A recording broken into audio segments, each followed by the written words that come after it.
Hello, everyone. Welcome to today's webinar, Broadband Labels, Why You Should Start Early, sponsored by Pivot.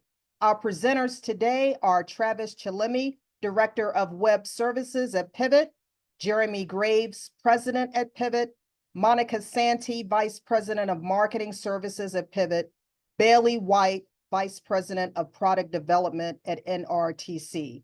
I'm Michelle Coleman, Senior Director of Associate Engagement here at NTCA, and we believe that information about products and services should be made available to members so they can make informed decisions for themselves and their companies. As such, NTCA does not endorse, recommend, or make any representations with respect to the products or services being offered, sold, or described. If you have questions, please use the Q&A box to submit them. Questions will be addressed immediately following the presentation. And at this point, I will turn it over to Jeremy Graves. Thank you, Michelle. Really appreciate that. I hear we broke some attendance records today with all of you who are logged in for this particular topic. We will do our best to keep you awake, so please grab some coffee and some caffeine, and we'll get through this. So just wanted to take the time to thank everybody for attending.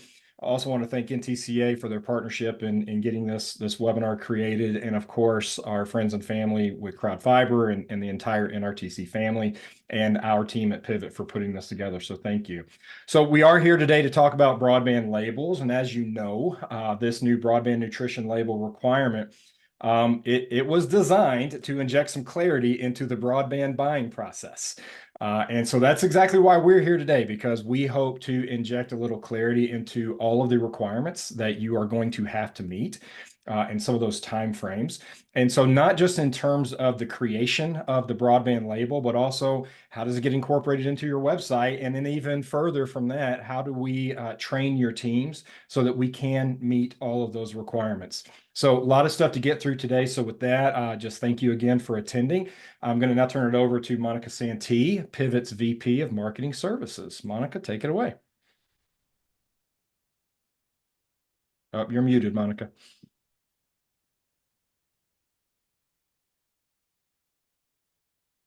Sorry, Zoom faux pas there. We're here to shed some light and give you a checklist on everything that needs to be done to implement these labels. It's certainly more than generating a label, and we feel that the sooner you get started, the better, because you never know how long things are going to take.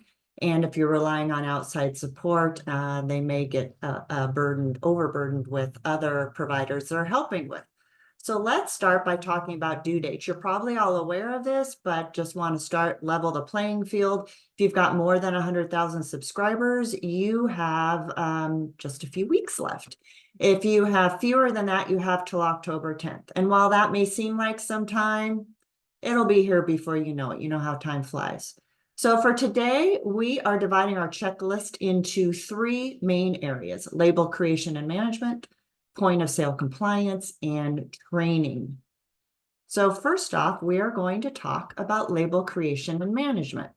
So certainly a big part of this is, yes, creating a label for each of your standalone broadband plans. Whether residential or business, you need a label for each of those plans that you mass market. You don't need labels for custom plans that, for instance, you craft for a special business. You don't need labels for those. You also need to create labels in languages other than English if that's applicable to you. And what that means is if you provide marketing and customer education materials in a language other than English, Spanish, for example, you need to also provide those broadband labels in Spanish. You also need to implement a system for managing active and archived labels. So an active label is one that you are currently selling to customers, and an archived label is one that you may have customers on, but you no longer offer. At your implementation date, let's say it's October 10th, you don't have to provide a label for any existing archive services, but going forward, you would. So for instance, January of 2025, if you have a plan and you decide to no longer offer it, that's a label you would need to archive for 2 years. You also need to create a machine readable file, one file with all label information. The purpose of that is the FCC wants to be able to have third-party aggregators be able to go into your website, find that file, and create comparisons that show your information next to your competitors. So that's something you need to keep in mind too. And so, as you can see already, we're unpacking. It's not as simple as a few labels. Add to that, you have to make sure you develop a system to keep those labels updated. And you might think that's just, well, I rarely change our plans. Our plans are set. Well, you may change the speed, you may change the price on down the line, but wait for it. The FCC has been pretty outright vocal about the fact that they're looking at other things and may change what that label looks like. So you need to be prepared to make those updates. And I'm now going to turn it over to Bailey White. He has got some ways this can be made easy for you. And spoiler alert, he's going to tell you about some new developments on the FCC front. So Bailey, over to you. Hey, thank you, Monica. So hopefully everyone can see my screen. I wanted to just kind of share some things we've learned going through this process and share a little more about how the app can work. So first off, the question is, what the heck do I need to put on this label? And believe it or not, there have been some questions about that just very recently. If you go to the FCC site for broadband labels, I've got it showing here on my desktop. This is the label that you'll see. If you go to the site as of last month, in February, this is the example you'll see. If you go to the actual order and take a look at things there and scroll down, right? And I always think that the orders are really what you should go to, right? That's the example. So we actually met with the FCC last week, invited them to come to the webinar. I just weren't able to get on the calendar, but met with them and showed the label that I'll show you as well. And what we have understood is that the order is the ultimate standard. So for all the people who are kind of debating as to, do you go with this label here, or do you go with this label here? The recommendation we've received from the FCC is that this is the ultimate standard. The template that's shown here is an acceptable alternative. So you've got some flexibility, I think, in exactly what you present, but the safest, I think, is always going back to the order. So with that, I want to show you what we've been doing in this area. So we've gotten requests probably for about 2 years, maybe 3 in this area, asking, if we could support label generation and label management. And as we looked at this and thought through it, we realized that there's a lot more to this than just simply making a label. So this is an example of a label, and everything I'm going to show you today is purely hypothetical. All the prices, plans, performance, things like that, just hypothetical examples. In fact, this one I had fun and just said the price is actually a made-up price, just to emphasize that these are not real prices. You're going to do labels for your internet offerings. You don't have to do them for bundles, right? But you've got to do them for your offerings for internet. In fact, we are also working on mobile labels. And here's just another hypothetical example of a label. And these get pretty fascinating. Look at all the different disclosures you have for typical speeds, for example, that we're exploring right now as we work in this area. Now, to make these labels, we have built an application that you can go to. And I'll go in there now. I'm signed in as a user here. And here I am with one of my labels. If I need to change this in any way, I can just go here and make the edits. So super simple. Let's say, you know what, this fictitious price, let's change that. Let's put it back to at least a somewhat realistic price. We'll put in $5. We'll put this one on special. And so, so we'll put this in here. Now you see it there. You'll see it in the PDF. If I refresh it here, right, everything is going back and drawing from this core database. And the idea behind this is that you can provide this content anywhere. So in your shopping carts, on your website, elsewhere, right, places like that, and it will always show the most current and most accurate label that you have. So it's meant to simplify and keep you from having to pass around a bunch of files and data.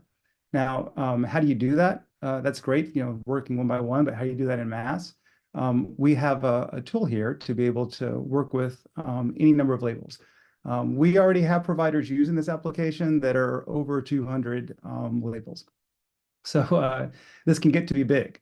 And so what we've done is we have an API service that you can use to be able to work there and load things.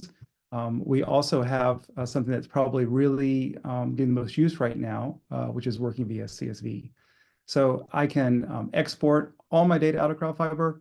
I can then import back in things. So let's say, for example, that not only is CrowdFiber going to sell internet service, which we don't, by the way, right? Just a hypothetical. But let's say that Pivot is going to join us, and we're going to sell under their brand as well. In fact, I think Kevin, I think our first Q&A came in about would we need to support multiple brands. Not 100% sure, Kevin, right offhand about if you would need to support multiple brands or not. But if you did, it's very, very easy here. You simply export the data out, copy it to the new brand, import it back in, and literally within a couple minutes, you will have all those new labels. All right, so last thing I'm going to show you real quick before I give it back to Monica. For those who are using CrowdFiber, if you type in an address, you can, of course, see the products that address would qualify for. And that's when it gets really relevant, right, to show your labels. And so here's an example. I've typed in an address. These are hypothetical services, right? And this is in the CrowdFiber app. And here is an example implementation that's pulling real time from our label service and showing the available labels for that address. All right, back to you, Monica. Fabulous. Thank you, Bailey. I think Michelle forgot to tell you that part of this webinar is, wait for it, a pop quiz. So as you know, these broadband labels are based off the FDA nutrition labels. So in spirit of that connection, question for you, what popular fruit is actually considered a berry? If you'd enter your response in the chat, we'll see who gets that right. Are there prizes for this? I'm just asking if there are prizes. Well, the prize is a job satisfaction of a job well done. Very good. Well, I think the very first person in who responded, Laura, got it right. Dun, dun, dun. It is a banana is actually considered a berry because it develops from a single ovary. Who knew, aside from Laura? I sure didn't. And strawberries, FYI, despite their name, are not truly berries. So there you go. All right, on to your point of sale checklist. We've divided this into two different checklists, and the first checklist we're going to cover is for websites. So your website checklist is to determine where point of sale is for your website. That's the first thing you need to do. And the FCC defines that as the point at which you enter location information. You, a visitor, a consumer, enters location information.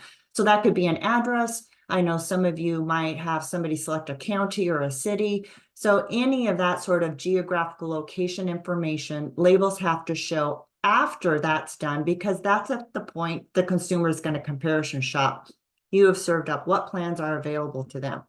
If you don't have that sort of functionality on your website, then you need to show the labels at that first page where plans, whether it's a business page or a residential internet page, that show all the plans that your company offers. You then need to determine how labels will be displayed. The FCC has guidelines around that. They don't tell you exactly how to do it, but they have guidelines. So it has to be displayed in close proximity to the plans. So you can't bury it at the very end of the page. You can't take the consumer away from the page. So you can't link to another page with the label information. And labels must be displayed nicely on all devices. You also need to remember that machine readable file that we talked about earlier, that has to be on your website. And while not required, we are suggesting that you have something online that explains each item on the label to help consumers understand them. Now I'm going to turn it over to Travis, who is going to show you some real life examples of putting this into play on a website. Thank you, Monica. Everybody see my screen okay? Excellent. So as Monica indicated, depending on where you've determined what your official point of sale is, it's very likely to be in an online environment. And it's very likely to look something along the lines of this, where you're going to have a number of plans laid out here. I've got this fake company set up here with some fake plans and some fake labels. And one of the things that we at Pivot started to take a look at was many of the folks that we work with have a variety of plans. They may have 4 fiber plans and 3 fixed fiber plans. They may have an old DSL plan, and all of that information might be presented to the website visitor all at one time. And so in the example, very similar to what Bailey showed before, you can take the route, the very literal route of here are the plans and here are the labels associated with those plans. So each plan would have a label that's associated with that.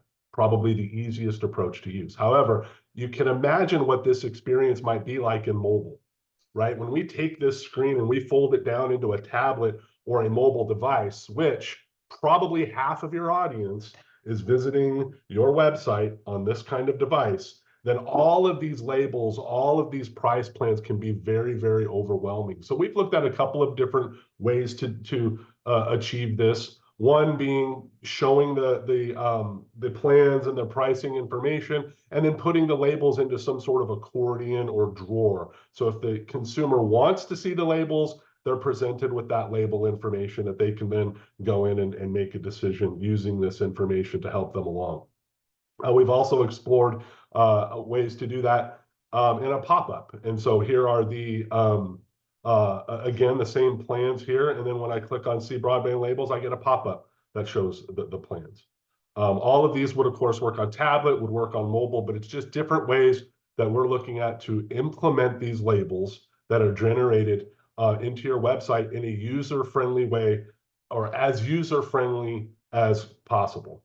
We also, though, believe that there are going to be folks that if they are looking at this, or they do get to the point where they fold this down, or they do get to the point where they pop this up, they're not going to know what it is that they're looking at. They're not in the loop. They just know, hey, I'm seeing a whole bunch of numbers. I'm seeing a whole bunch of pricing. I'm seeing a whole bunch of fine print. Can someone help me? So one of the things that we're recommending for folks is to put together a piece of content similar to this that you could link to on your website. Again, this is not a requirement. We just think it's part of a good user experience. And that is to walk them through what a label is. And so we've got a little mechanism. Again, this is just a mock-up, but a little mechanism here. You could explain what the heck a broadband label is. All of this messaging here could be very on brand for you. So if your brand is very straight-laced, it could be very straight-laced. If your brand and voice is very casual, it can be very casual, but walking them through what it is that the label specifies. So this is talking about the price. And so you could have these moments on here that as they click on different elements on the label, they're shown exactly what's happening. So maybe the additional charges and terms is so complex, you need a video. So if we click on this, we're going to get a video. Probably not going to be about kittens. Probably would be a video explaining the additional charges and terms that are part of the label. If you didn't want to do a video, you could use images. And so if here's an image describing that. So just a little mechanism we're recommending folks take a serious look at to explain the broadband facts to an audience that isn't used to this. Because believe it or not, there was a time where there were large campaigns explaining what nutritional labels were all about. When we went to the new nutritional labels back in the day, people did not understand how to read them. And we think that something like this could really be a benefit. So aside from that, I'm going to go ahead and turn it back over to Monica. Great. Something to note, adding on to what Travis said, the FCC does want consumers to see the labels together. So this idea of just popping up one at a time wouldn't meet the heart of what they're trying to do. So something to keep in mind. All right, we have another pop quiz for you. So how many years until your honey expires? Pop that into the chat. Ah, yes. Monica, to confirm, we're not talking about spouses, right? Or significant others. Yes. Okay. Yes, Jeremy, who wants to make every analogy a dating one? That is true. Lots of you know this one, so we didn't stump you on this one. Honey never spoils. Archaeologists have found pots of honey in ancient Egyptian tombs that are 3,000 years old and still perfectly edible. I would say that you probably have to put them in the microwave to loosen them up a little bit, so good thing we have those today. We have one more quiz, and I think this one will stump you, I'm just saying, but we'll wait and see. All right, the other point of sale is alternative sales channels. So the FCC defines three point of sale areas: website, which Travis just covered, and alternative sales channels, which the FCC divides into retail locations and over the phone. So retail locations include your own offices, if you have third-party resellers, and if you do selling face-to-face, you go door to door, or you're at fairs or local events and you have a booth and you're selling service, that would be considered a retail location. For those retail locations, you have to be able to share the label. And the FCC, again, doesn't dictate exactly how you do that, but they make suggestions. It could be a QR code that consumers could scan with their phone. It could be providing access to a tablet or a computer in your retail location that they could pull up the website with the labels. The CSR, when talking to a consumer, could share it on their screen as long as they could turn that screen so it's easily viewable by the consumer. You can also have hard copy versions of the labels, and you may find that this is the easiest solution for you. I do want to point out the FCC does not require that. The other alternative sales channel is over the phone. So if you have a consumer calling to talk about internet plans, or maybe they've called into tech support and they're having issues, and you can tell from the software you have that they need a beefier, more robust connection, and you start talking about that, that is when the consumer is comparison shopping, and you need to be able to provide a label to them, and that's going to have to be verbally over the phone. So the order actually says you must read the label in its entirety to the consumer. So that seems cumbersome. And that is something to consider. I would say, in the spirit of compliance, if you start reading a label to a consumer and they ask you to stop, that you've done your due diligence to share that label. It would be best practice, in my opinion, to follow up, offer to email that to them, although the FCC doesn't require that. But you don't meet compliance by just saying, I'm going to email you the labels. You have to attempt to read them or read them.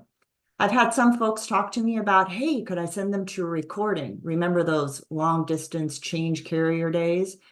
And sure, that seems to be a viable solution. I would caution you, though, because if you haven't closed a sale, then you might lose that prospect on the phone. So lots of things to think about there. So I'm going to move into the last quiz before we move on to our last checklist. And this is, I think this is a hard one. We'll see how you guys do.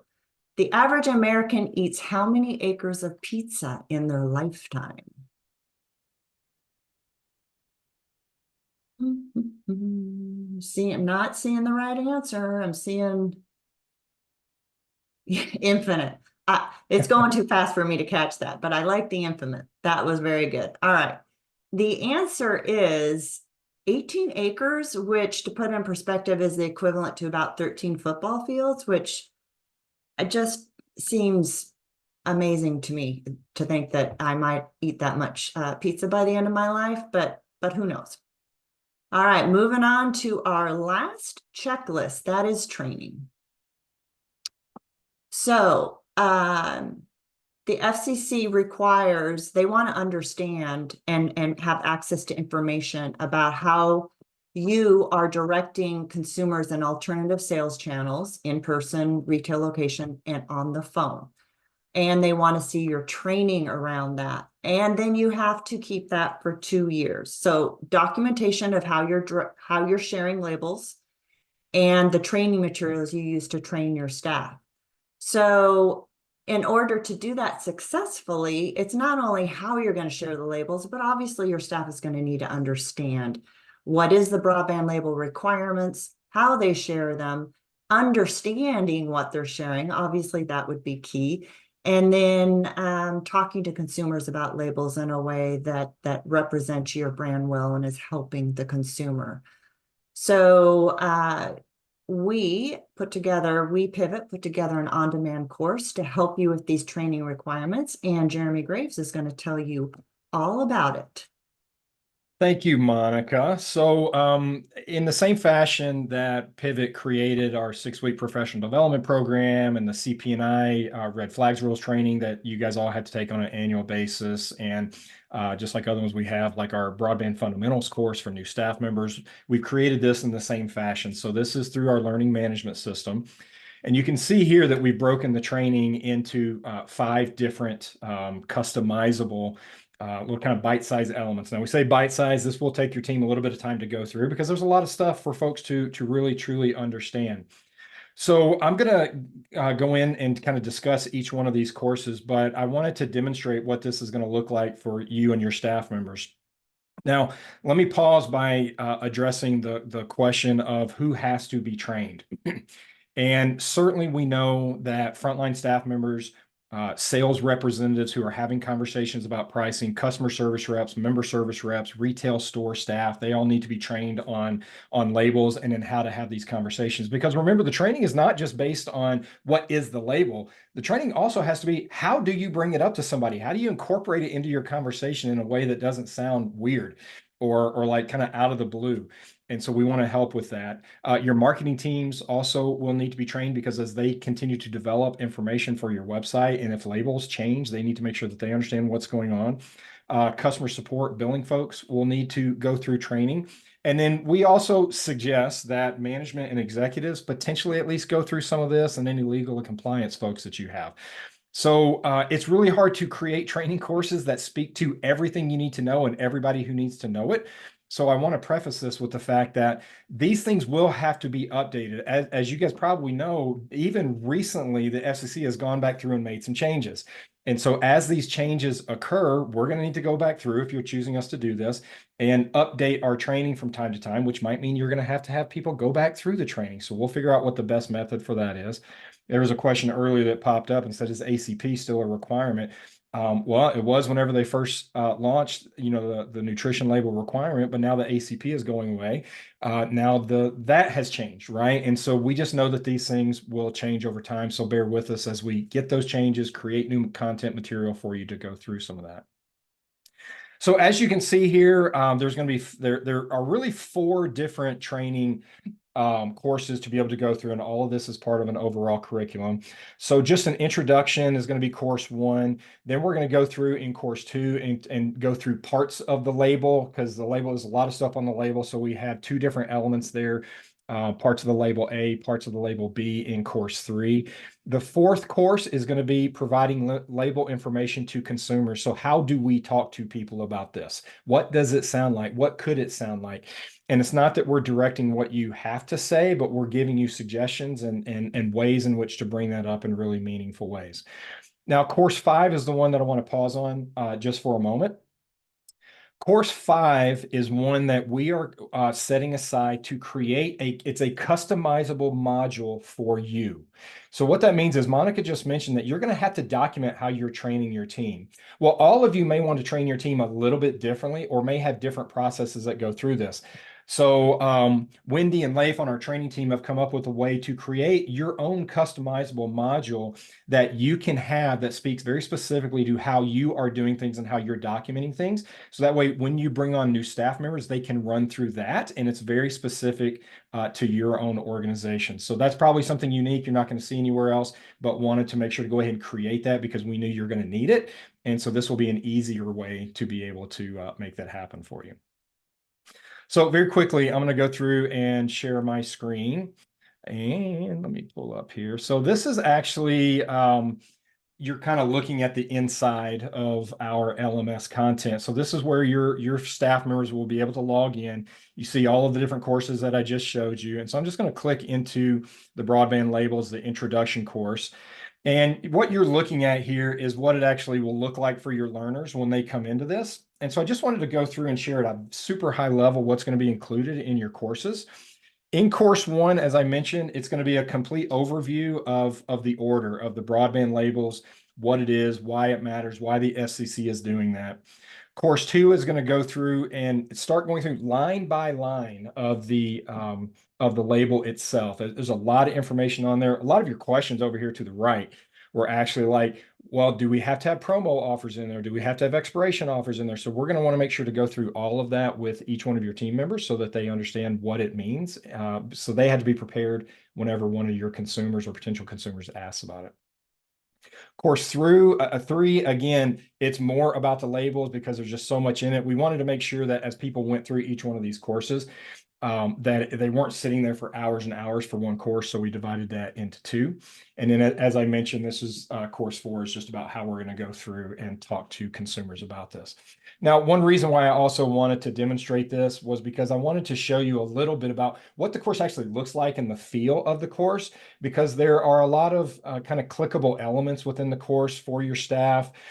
Different ways for them to go through and interact with the data. So they're not just looking at a talking head, but there's a lot of audio that's included in this, as well as tests that are throughout this. And then, of course, your staff members will also get a certificate of completion whenever this is over. So a lot of information there about training, but again, just at a high level, we wanted you to know that, hey, we're super wanting to make sure that you have the label, can get the label created, got the thing on your website, you know all the checklists, and then you also know how are we going to keep our staff not only trained initially, but continue to keep them trained as this changes over time, which all of you who've been in the industry anywhere near as long as I have know that these things do tend to change over time, and we gotta think about how we keep our folks up to date long term. So with that, I will turn it back over to Monica. Great. So we are moving into the Q&A portion. So I see that there have been questions asked and answered here, but I am gonna, hey, if everyone could turn on their camera, we'll be a team and answer these questions.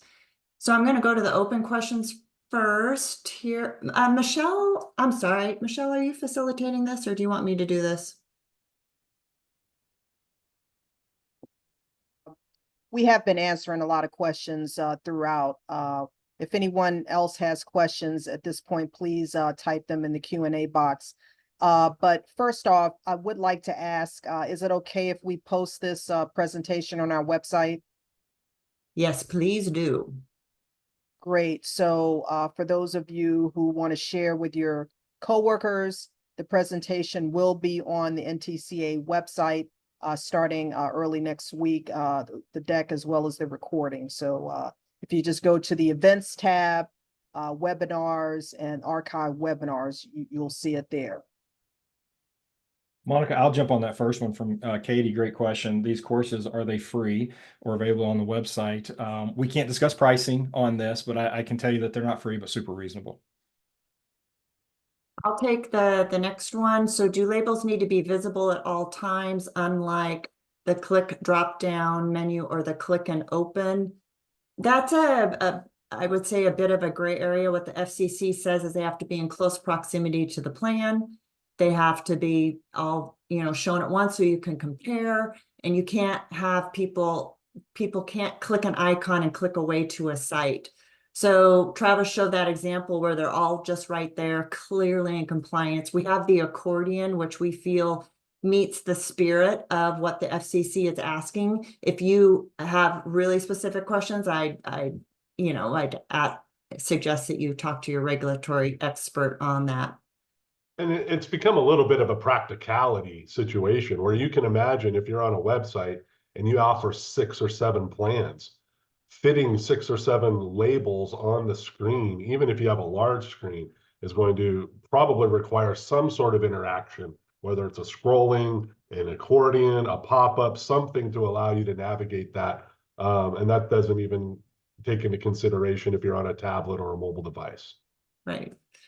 Question, where do we have to keep these archive labels? Just somewhere where you can get them if, in 2 cases. So if the FCC comes calling and wants to check them out, you need to be able to provide them.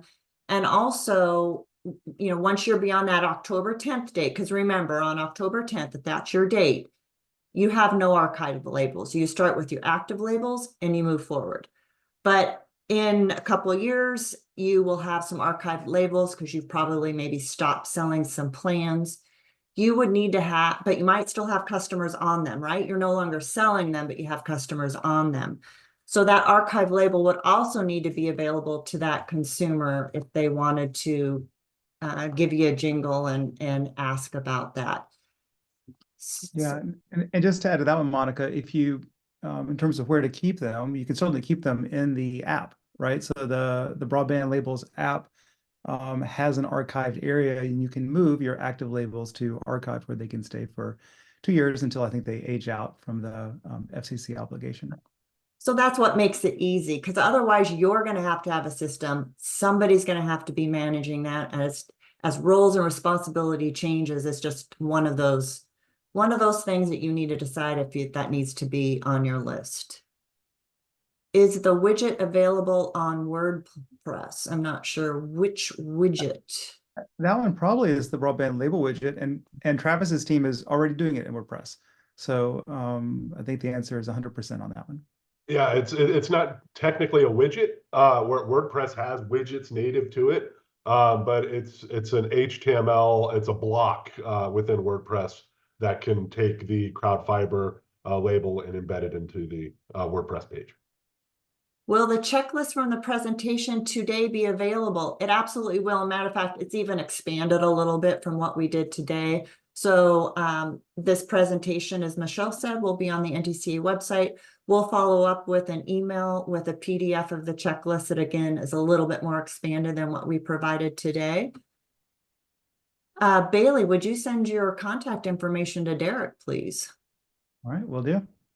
If prices change on an existing plan, do we need to archive the label if the subscribers are no longer receiving the old price?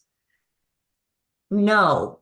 If you're changing a price or changing in the speed, and that is for that plan for everybody on it, you wouldn't need to develop a new label with a new unique ID. That is my understanding. But I will, of course, always say, comma, I'm not a regulatory expert, nor do I play one on this webinar or TV, but that's my understanding. Let's see, do we need a label for a phone and internet bundle? If so, does a monthly price need to include the bundle or just that portion of the internet? You do not need to have a label for multi-service bundles, comma, yet. That is something that FCC is looking closely at, and we're keeping our eye on that. But for right now, it's standalone broadband. There is a section in the label that allows you to talk about if there are discounts available for multi-service bundles, where you can link somebody over to your website to check those out. If a DSL plan does not have a designated speed but is considered best effort, what do you do for the speed on that label? Ooh. That is a tricky one. Bailey, I don't feel comfortable answering that one myself. I'm not sure. My feeling, Monica, and again, none of us speak for as your regulatory advisor, but my feeling is you do need to disclose some kind of speed there, right? And I know it is a difference because providers historically offered bronze, silver, gold plans, things like that, right? And they're looking for a speed. The plan name could be something different, right? The plan name could be bronze, but they're looking for a typical speed and a typical latency. And so, yes, that's delivered on a best effort basis. I think that's okay. That would be explained, but they're looking for some kind of number there. Here's another one for you, Bailey. Will the CrowdFiber generated labels be shown / available within the CrowdFiber cart process? Yes. That's actually what I showed. Great question. And that's what I showed. Very quick example of at the end of my part of the session. Yeah. So if you're using that CrowdFiber demand aggregation tool, then you are set. And if you're not, then you can talk to us. I believe there are some billing providers that are looking at providing a solution. So it just depends on what your situation is. Would you need a label for a grandfathered plan? Yeah, you don't on October 10th, you don't, but going forward, if you decide to grandfather a plan, yes, you would need to have that available. Monica, I wanted to address Tiffany Taft's question up here about over the phone requirements. Are there guidelines for when we're required to read the broadband label? Is it only upon the sale, or if a customer calls to ask about their bill amount? When do we have to go over the broadband label? Well, that's a good question. Sorry, I must have missed that. That is certainly not if they're calling for a question on their bill. This is if they're calling to inquire about signing up for service. Maybe they received some sort of advertisement for you, a promotion, and they're calling about that, or they're new to the area and they're inquiring about what's available to them. When they're at the point where they're comparing what you have to offer them and they're thinking about purchasing, that's when you need to read the label of the plans you're talking to them about. Which is what we'll cover in the training modules that go through. But Tiffany, it's squishy. There's gray area there for sure, like exactly when that occurs in real life. But that's what we understand today. Are broadband labels required for non-published business packages? If you advertise those packages, you say non-published, so I'm thinking they're not on the website. But if it's something you commonly offer and you have any sort of marketing around, you would. If it's custom, if you create custom packages for business customers, you would not. Sounds like maybe you have some preset plans, but maybe you don't market them. Gray area, as long as you really don't advertise and market them. But you're doing it. But if you're presenting them in person or over the phone as pre-established plans that you make available to customers, you would have to have a label for them. Only if you're doing custom proposals. We are only required to produce broadband labels for internet-only plans that are advertised, correct?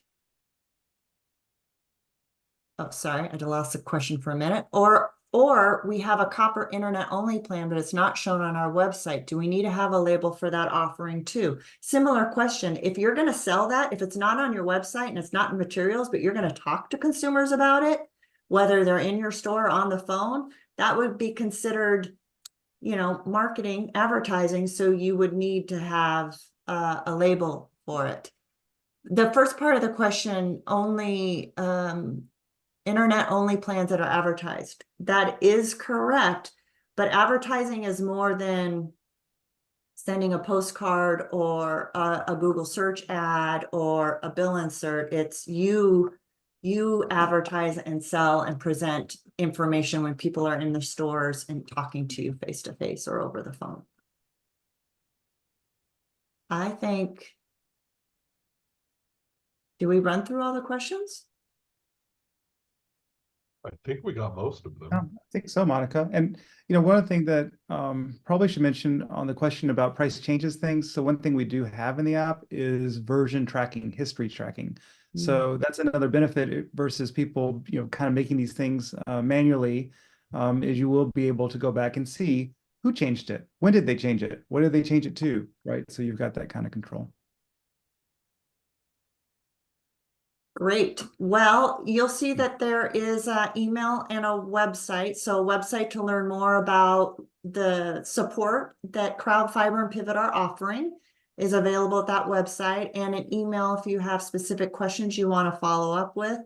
I hope we got to everybody's questions, but if not, do reach out, and thank you so much for attending. Back to you, Michelle. Thank you so much, Monica, and thank you to all of Team Pivot for a very informative webinar on broadband labels. It's obviously of great interest to our members, so thank you so much. And thank you to everyone for joining us today. Hope it was informative for you, and enjoy the rest of your day. Bye-bye.